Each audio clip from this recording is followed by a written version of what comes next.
Praise the Lord. Hallelujah. ഇന്ന് ദിവസം യോഹന്നാൻ 12:35 തിരുവചനത്തിലൂടെ ഈശോ നമ്മോട് സംസാരിക്കുകയാണ്.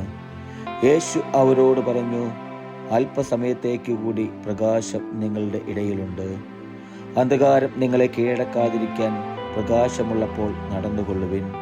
അന്ധകാരത്തിൽ നടക്കുന്നവൻ താൻ എവിടേക്കാണ് പോകുന്നതെന്ന് അറിയുന്നില്ല.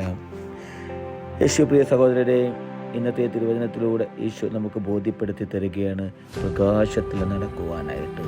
തിരുവചനം പറയുന്നത് എങ്ങനെയാണ്? യേശു അവരോട് പറഞ്ഞു, അല്പസമയത്തേക്ക് കൂടി പ്രകാശം നിങ്ങളുടെ ഇടയിലുണ്ടെന്ന്. പ്രിയപ്പെട്ടവരെ, ഈ വിശുദ്ധ വാരത്തിൽ നമ്മൾക്ക് ഏറ്റവും വലിയൊരു തിരുവചനമാണ് ഞാനും നിങ്ങളും കേൾക്കുവാനായിട്ട് ഇടയായത്. തിരുവചനം പറയുന്നത് എങ്ങനെയാണ്? അല്പസമയത്തേക്ക് കൂടി പ്രകാശം നിങ്ങളുടെ ഇടയിലുണ്ടെന്ന്. എൻ്റെ പൊന്നു സഹോദരരെയും, യേശുവാകുന്ന പ്രകാശം, ആ രക്ഷകനാകുന്ന പ്രകാശം നമ്മളുടെ ഇടയിൽ നമ്മളോട് കൂടെ തന്നെയുണ്ട്. ആ ഈശോയോട് കൂടെ ജീവിക്കുവാൻ, ആ ഈശോയിൽ വിശ്വസിക്കുവാൻ എനിക്കും നിങ്ങൾക്കും നമ്മുടെ ജീവിതത്തിൽ കഴിയണം. നമ്മുടെ ജീവിതത്തിൽ, നമ്മുടെ ആത്മീയ ജീവിതത്തിൽ നമ്മളിലേക്ക് തന്നെ ഒന്ന് തിരിഞ്ഞു നോക്കുവാനായിട്ട് നമുക്ക് സാധിക്കണം.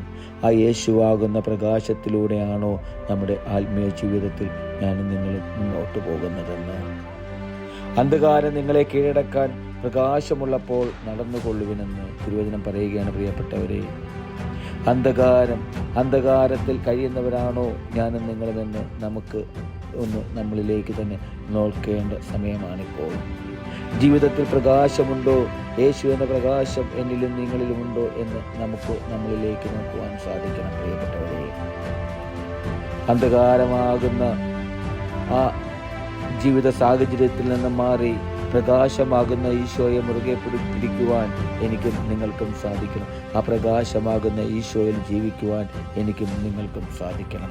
അന്ധകാരത്തിൽ നടക്കുന്നവൻ താൻ എവിടേക്കാണ് പോകുന്നതെന്ന് അറിയുന്നില്ല, തിരുവചനം പറയുകയാണ്. അപ്പോൾ എൻ്റെയും നിങ്ങളുടെയും ജീവിതത്തിൽ, നമ്മുടെ ആത്മീയ ജീവിതത്തിൽ നമ്മൾ അന്ധകാരത്തിൽ നടക്കുന്നവരാണോ, ദൈവത്തിൽ നിന്ന് അകന്ന് ജീവിക്കുന്നവരാണോ എന്ന് നമുക്ക് നമ്മളിലേക്ക് തന്നെ തിരിഞ്ഞു നോക്കുവാനായിട്ട് സാധിക്കണം.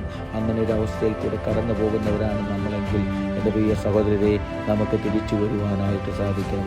യേശു എന്ന രക്ഷകനിലേക്ക്, ആ യേശു എന്ന പ്രകാശമാകുന്ന ആ ദൈവത്തിലേക്ക് തിരിച്ചു വരുവാൻ എനിക്കും നിങ്ങൾക്കും സാധിക്കണം. ആ ഈശോയെ മുറുകെ പിടിക്കുവാൻ നമ്മുടെ ജീവിതത്തിൽ നമുക്ക് സാധിക്കട്ടെ.